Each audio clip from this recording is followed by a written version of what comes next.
tugeza kwanza gukaraba kubera yuko twikingire coronavirus. Ikiri kuri hari ari nkare inyuma sinzi just mwaravye ngaho misaba hasi hari tizoshaka kwanda kiri kunyambo sinzi tize ngutwereke aho kiri kwari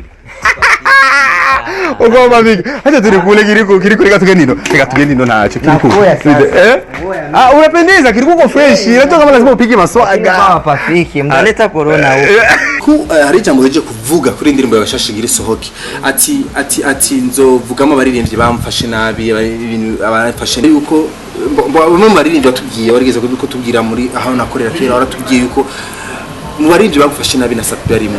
Of course Satbi ari muri indirimbo yawe rero uzomuvuga ndabigarukanye kubera ko nshaka ko bisubira kuvyuka kubera ko no ntivyigeze binamenyekana nijije nyene navuze ati reka ndabivuga ko we niyo bivuga nije yabikoreye mbona nashasi nubwo vyoshika kiyumvamwo ibisanzwe sinzoba ndamutuka mugabo ndabishize hanze kugira ko umuntu wese azobone gufata undi muntu nabe ko atari byiza kubera ko ntawuzi ejo hazoza wo kundi mu aperi bose bo mu Burundi bose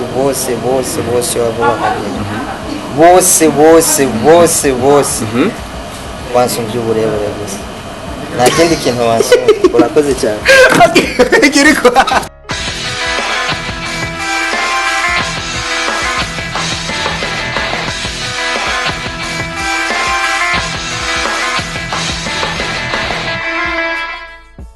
Hey 1212 abahuri mana bane namwe mwese mukunda ibigaro bya Isaac TV ndazi ko muri benshi cyane uno munsi ni umunsi mwiza cyane dusubire guhura namwe utarakora subscribe remember kugira subscribe kugira stories zose ziko ziravugwa in town zigushikire ukuri kwani aha turi mu aha ni kiriri we haba hita gute aha ni kiriri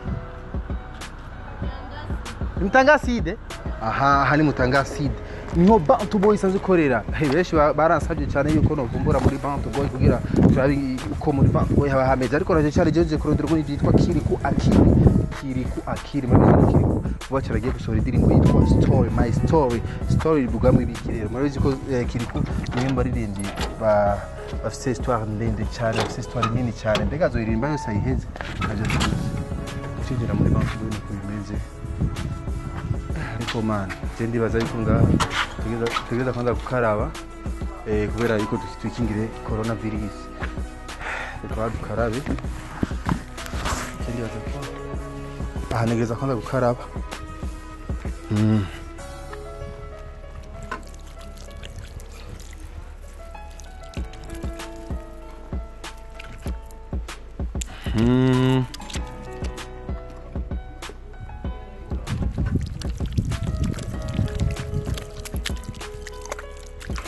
nkuko mubibona rero ngaha utegeza kwanza kuza ngaho bakaraba cameraman hano uzo gukaraba none cameraman ntazo gukaraba okay nice kabisa reka use nkabinjira ukinjira muri Bantu Boy nuko bimeze aba cameraman come on ariko jisilaza kufiza lino wase vipi ko fresh naendeka uko bien where is ni file nice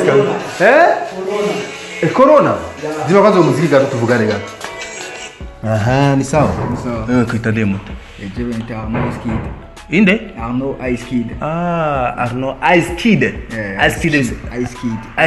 Ice Kid bisigura like to be ice no fuga yuko I mean when anangamaza kanye ice like ice mbanda kanye ngibarafu like ndimana kanye rumuri rero no me am dancer ndatamba yeah urumudansero wa Fizo urumudansero wa Fizo urumudansero wa Double J urumudansero wande anga hamuri Bantu Boy abo ari kunda birakunda ndagisanze kuririza si indirimbo ya Fizo nga uriko ruviza ama dance bon nakon muraga cover dance ashaka kudansira ngaha gato tuguteka paga nga wenye nanje bacha bamemba uraza kumenya okay man jisha kuwaza Kiriku ni hari Kiriku yari ngaha sinzi hanagiye yari ngaha ari hariya muri studio ari hega yaba muri studio hari ndari muri studio Peniel ni yari reka tuze muri studio. Welcome.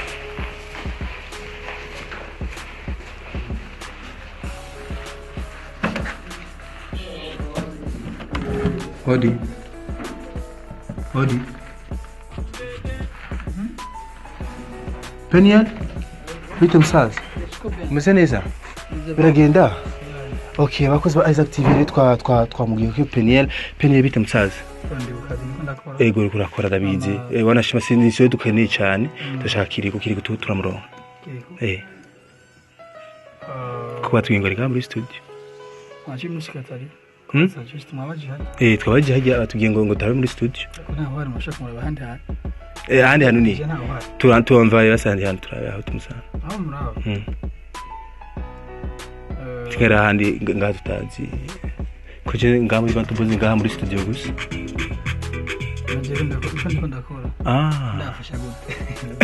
Urumva cyo twaza dufashe ngene tumuronka ko batubwiye ko hari ngaha canke inyegeje. Kiriko n'uyu? Oh yara. Okay. Reka jana twari Kiriko. Tizo. Uni nitwa Tizo urumva ko ndiri muga. Yabuze. Okay, yabuze. Okay reka. Ariko Peniel natubwiye aho. Mutani sawa?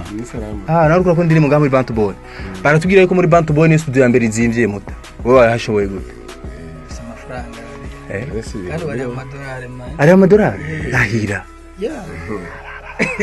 ni sawa amakiri kurengira ari just ari nkare inyuma sinzi just mwaravye ngaho musawa hasi yayi tizosha kwanda kiri kunyambo sinzi tize ngutwereka aho kiri kwari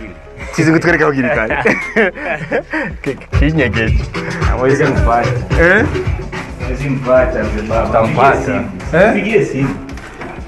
Pigie simu. Hakorera iki? Aja niho bakorera. Kwenye simu aiza. Hawi huku. Huku pako nini? Olo. Kiriko akili. Wakoze Isaac TV nguje Kiriko rero turamubonya hari Kiriko yuko ai boss. Umeze neza. Ugo mabig. Acha turikule Kiriko reka tugenino nacho Kiriko. Unapendeza Kiriko uko fresh. Unajua kama lazima upige maswaga. Patrick, mnaleta corona huko. Reka tumurindire Kiriko, nacho. Kubera yuko urabona ibyo ariko aragira ni hatari. Reka tumurindire Kiriko. Yes, nkuko mwabibonye rero Kiriko yatwemereye ko tuyaga naho mu ntango byari bigoye. Umuvumburo misi yose iragora ariko nuko bateza kumenya kandi barabimenyereye bakiriko bavyamamu. Kiriko biterera. Nimore. Meze neza. Nuko ni misi Kiriko. Bashima nuko. Kiriko mzee maswaga. Umenata. I say. Kiriko koza big up sana. Ndabona hit kila mota. Okay nyene kandi mesi. Hariho indirimbo nshasha abatabizi niba batarabibona ariko ndibaza benshi bamaze kuyibona indirimbo yitwa My Story igira isohoke like tumaze imisura amafoto Kiriko ari miyarara Kiriko ari mu hano nyene ubona nyene ko hatameze neza kandi indirimbo menga ije ndirimbo zo ari hip hop zo ari R&B zo bimeze gute ni hip hop uduha gato Kiriko abatikirizi ni aja ko baraza kumviza si vuba cyane sikera cyane no.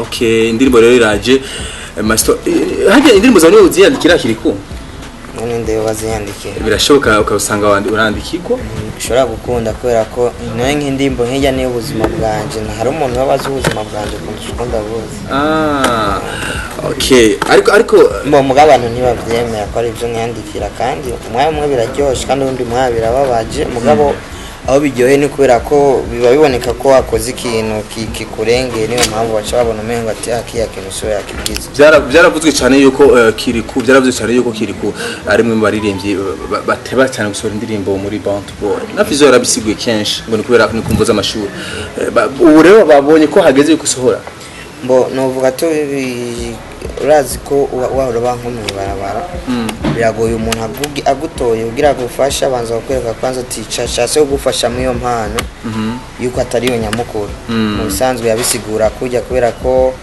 kwari nko kumpima kwanza kubera ko urabiza kenshi abana tuba twavuye mu ibarabara tuba tuzwi ukundi mwarimu mu gihe yabonye ko ati n'ishuri ndabifatanya kandi byose no ku ishuri bigenda neza ubu nzosohora kandi nyinshi cyane kurusha no ko nahora nkora akantu kari special kuri indirimbo turindiriye n'agakiriko ngo ni inyigisho irimo wasane bamfashe nabi abantu bamfashe nabi ku rufu rwa mama harimo inyigisho kubera ko ndirimba kugira ibinyigisho wewe n'ubuto warabiciyemo cyangwa ukabinegura mbo sinarimvye ubuzima bwanje kugira ndabukubwire kubera ko nawe ufite ubuzima bwawe kandi yagiye usanga ubwanje ntibushobora kubwira kugufata ku mutima kubera ko bivaye no kuba warakuyemo mugabo ndabivuga kugira gusa wumve ko ku isi buri kintu cyose gishoboka n'ubu mama wanje twari kubonana nko kuwa gatanu kwa kabiri aritaba Imana nk'iyo n'inyigisho yo kuvuga ati buri munsi tubame twiteguye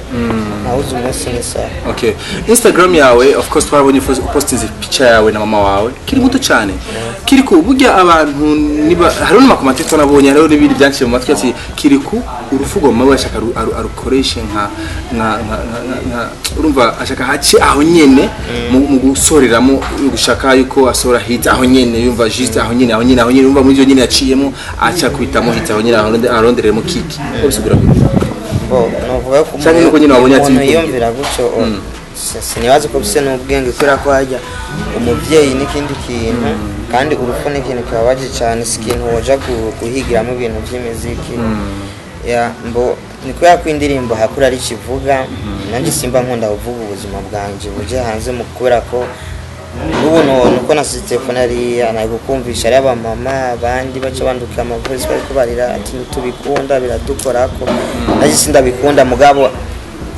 nanjye ndabigiye ntavyishimiye mugani ko akonye ndabishira hanze kugira bigire ico bifashije abandi buri muntu wese amenye si ukwire kandi kubera ko n'indirimbo wakuru ayikivuga Okay, sawa. Kiriku hari jambo heje kuvuga kuri indirimbo yabashashigira isohoke. Ati nzovugamo abaririmbyi bamfashe nabi, ibintu abafashe neza byose babivuze. Je nibuka hari bigano twize korana. Kiriku reka tubivuge naho hari bamwe bitagwa neza ariko reka tubivuge kuko je ndi mu bantu bakurikiranye story yawe cyane babibyo byibuka musobuza mu mawe nari hari ingozi. Mwabikoreye ko cyane. Bamwe barabisigura yuko bamwe maririmbyi batubwiye warigeze ko tubwira muri aho nakorera kera waratubwiye yuko mu baririmbyi bagufashe nabi na Safi arimo of course Safi ari muri ndirimbo yawe rero uzomuvugamo nibyo ashise kuvuga cyangwa yari n'abandi baririmbyi kuri bagufashe nabi turekanye na Safi umuntu mu buzima afatwa nabi n'abantu benshi ndashobora kuvugira muri rusangi nawe akiyumva hari n'abandi baririmbyi rero bagufashe nabi turekanye n'ubya wagira umuziki nko ku journalist niwatanguriwe muri Bujayi TV kandi urazi ko tubona ibiganiro nawe muri Bujayi TV ari mishwani yanagira haba ariko inyuma hajya hariho n'ibindi bintu baba waraciyemo abandi bantu bagufashe nabi umva rero muri urugendo rwose urimo ufatwa nabi n'umuntu nk'abari benshi mugabo kandi abantu bazoze baratahura ikintu nubwo byo baba byarashise byabaye byarabaye naco twohindura yarabikoze mugabo je namuhariye kandi bivuye ku mutima kandi kare mu ndirimbo sindabigarukanye kubera ko nshaka ko bisubira kuvyuka kubera ko no ntivyigeze binamenyekana nijije nyene navuze ati reka ndabivuga ko we niyo bivuga nije yabikoreye mbona nashasi nubwo byoshika kiyumvamwo ibisanzwe sinzoba ndamutuse sinzoba ndamutuse nzoba mvuze ibyo yankoreye kugira ko yumve ko atagize byiza kandi kubera ko bijya yankoreye muri kijya gihe ko yari mukuru kuri jewe novuga ati yaba ndi nk'umwana ubuka agira ku byiki niki nanje ubungeze ngaha cyangwa nkagera ruta ngaha ubundi muntu wese yuba yifuza ubufasha kuri jewe no mufata kuri mugabo ndabishize hanze kugira ko umuntu wese azobone gufata uwundi muntu nabe ko atari byiza kubera ko ntawuzi ejo hazoza kundi muntu abare kiriku rero kiriku ariko ravyumviriza neza ucume gushaka ku create attention ku bantu kugira abo bizyo ndirimbo ari benshi cyane nubwo batoyumviriza naco bitwaye izo yumviriza abo yumviriza mbe nkore jako no shima ko yo kumviriza bashobora gutahura ico navuzemo kandi nabo shobora guhinyigisha mugabo abumva ko ndiko ndabivuga gusha kugira baze bayumvi ngo nje sinkunda ibintu by'amakini je ndi umuraperi kino cyose uzobona ngize ndakigize kubera ko ndi umuraperi nta kiki nkeneye nawe bavuga ngo ndakeneye ngo kiki kuri mama wanje yaba nkeneye kiki nari kuvuga ati mama wanje nije namutanze rap ariyo kiki ari kubirushiyo kurusha yaho no uvuga ati hari hajya bari nko kumusezera bisanzwe ya nta kiki ndiko ndarondera kubera ko kiki ya mbere mfise ni impano y'umufisi. Okay, nice kabisa. Kiri tutakuruhishije kuko ndabona hari n'abesha makuru benshi mu bakurondera kugira ngo kurara interview kandi ni byiza turabishima kuko iki nicyo kicerekana umustar koko cyangwa umuntu akora neza koko. Kiri ku je ndakuzi ndazi histoire ya majabo make ndayizi warigize kwitubwira mu rugero rurerure ariko je ndasaba yuko urundi munsi kuri Isaac TV tuzotora umwanya niba tuzozaga niba tuzobizogenda gute ariko utwiganire neza kuko muri iyo ndirimbo ndazi ni yasohoka tuzoyicara hasi ihinyanyure ijambo rimwe je ndari nonoso kuko mu bantu banirindanye gishikira ndirimbo je ndimo kugira ndabibirize neza ama ijambo rimwe inyuma yaho tuzotora interview ama tuyisigure uri tayari umwanya wose naco bitwara. Okay, nice. Sabi kabisa Kiriku nduva gufise byinshi ndakubaza ariko uno munsi mbona umenga twogarukira ngaho ubona gute ushaka twendereye cyangwa duhagarike sawa reka mbere yahiza kibazo cyanyuma Kiriku uri muraperi of course Bface yaravuze ko ari uwe muraperi wa mbere atawundi muraperi ashobora kumuzi inyuma kwanza wanashima nta nabandi barapera bwa musumba kuri Kiriku yabyakiriye bona byakira kora ko umuntu wese asuka abona ibintu kandi afite nuko umuntu yiyumva umuntu niho ushobora kumujajinga kukintu ubona ko abikwiriye place ya mbere ikwiriye ngo razi ndawubwira abaperi bose bo mu Burundi bose